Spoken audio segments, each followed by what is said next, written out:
Well, happy 4th of July, everyone, here in the US, and welcome to another episode of Formula Drift Insider. I am Ryan Sage, and on this week's episode, we have a great in-depth interview with 2009 Formula Drift champion, Chris Forsberg. We'll also count down our top 10 moments in the 10 years of Formula Drift, with number 8 on the list, and we'll also cover a bit of the happenings on last round in New Jersey. Now, if you don't know by now, Daigo Saito has extended his lead over Vaughn Gittin Jr. by over 60 points for the championship. And with Vaughn's early exit in New Jersey, the battle for second place is on, with 4 drivers within 20 points of Vaughn. As we approach the next and very crucial round in Seattle, we will go further in depth on just what possibilities could emerge from the current point spread. But in the meantime, let's jump into New Jersey and talk about the battles you wanted to hear about. The first one puts Mark Landerville versus Tyler McQuarrie. Now, at first, I was surprised this received so much attention, but as certain aspects of judging evolve from round to round, it became clear to me as why this call could be confusing, when in fact, it makes perfect sense. Now, in the first run, we see a decent lead by Tyler McQuarrie out front, but as both drivers transition off the bank, Landerville drops a tire for a strike and then gets another strike for hitting a clipping point. And remember, 2 strikes is a 0. But the run is not over yet, and as Tyler McQuarrie hits the inner bank, Landerville makes contact with him and the run is over. Tyler continues drifting and then he loses drift in the middle of the last inner bank, and now the run is really over. Now what we have to do now is establish what happened. We know at this point that Landerville has 2 strikes and a 0 on run number 1. That is 100% certain and verified by all 3 judges. But what about the contact on the inner bank? Well, as we should all know by now, when contact is made, the first thing we need to do is ascertain which driver was at fault by each judge. Now, we also have to remember that following the West Palm Beach event and the controversy over penalizing the lead car for mistakes perceived, the judges softened their stance on how they would equate blame to the lead driver. Specifically, if a lead driver was at fault for an error, the error must be able to be proved by the replay. So if there was an abrupt stop by the lead, it would have to be validated by a third brake light, a punctuation in the trailing smoke cloud, a longer than needed e-brake, or even an auditory proof like a clear misshift, etc. It is with that the judges have to give their judgment of fault for the contact. So Andy Yen and Brian Eggert give fault to Landerville for the contact on part of Tyler showing no visual stops or slowing that can be proved via the replay. Judge Ryan Lantane, on the other hand, gives McQuarrie fault on the basis of what he perceived as a misshift by Tyler, causing Mark to make contact in a situation where he otherwise would not have. So with the judges verifying the results, we have run 1 going as Landerville with 0s by all 3 judges, but one judge, Ryan Lantane, also giving Tyler McQuarrie a 0 as well for the resulting contact. After Tyler drives away from the crash, him stopping drifting on the last inner bank becomes irrelevant to the rest of the run, because for Andy Yen and Brian Eggert, the contact is at fault to Landerville, and so the run ends there. And for Ryan Lantane, Tyler gets a 0 for causing the contact.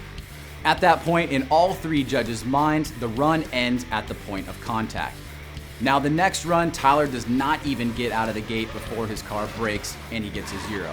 Now at this point, if the way the judges called it is to be consistent, we should see a result of one more time, and a vote for Landerville for Judge Ryan Lantane. And of course, this is exactly what we see come up on the screen. In the end, the judges acted consistently with what they described they would allow for the lead driver. For Brian Eggert and Andy Yen, Tyler's misshift could not be proved as the cause of contact, but for Ryan Lantane, he used the auditory clue as his proof. All 3 judges were consistent with what they said would be required, but as with everything, it's always up for interpretation. A messy situation, but in the end, Tyler McQuarrie gets majority and the win. Okay, now the next run that got some requests for analysis was Jeff Jones and Tyler McQuarrie in the round of 32. The first run is not really anything of consequence as both drivers go back and forth quite a bit, but it is the second run where the events occur that need clarification. On his lead, Jeff Jones comes out strong and seems to be doing very well. He comes off the bank and then transitions through the first inner clip, and then quickly and almost unnoticeably, Jeff drops one tire off by going up the banked elevation, and he hits a clipping point in the process. 2 strikes in one and an automatic 0. Now remember, if the lead car zeroes out at any time, the run is over right there. So what happens after that is irrelevant, and for good reason, because the lead driver dictates the line and the pace. If he goes offline and the chase follows, it is no fault to the chase because he was only doing his job. Additionally, if the lead car spins and the chase car loses drift to avoid hitting the lead, the chase car cannot be penalized for the lead's mistake. And so Formula Drift has very simple rules for zeros. If the lead car driver zeroes out on the run is over. If the chase car driver zeroes out, the lead car must still finish the run because he is unheated by any vehicle and unaffected by the chase's zero. So in short, once Jeff Jones zeroes, the run is over from a judging standing point. He zeroes on that run and Tyler does not on the first run, and so Tyler gets the win. Okay, now another driver that has come on really strong this year is Chris Forsberg. Chris, our 2009 champ, has consistently been hacking away at a second championship all season long. He had a strong showing in Long Beach and another podium at the last round in New Jersey.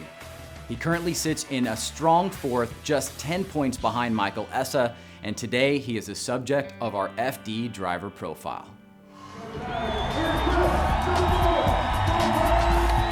My name is Chris Forsberg. I've been drifting since 1999, and I'm from Doylestown, Pennsylvania.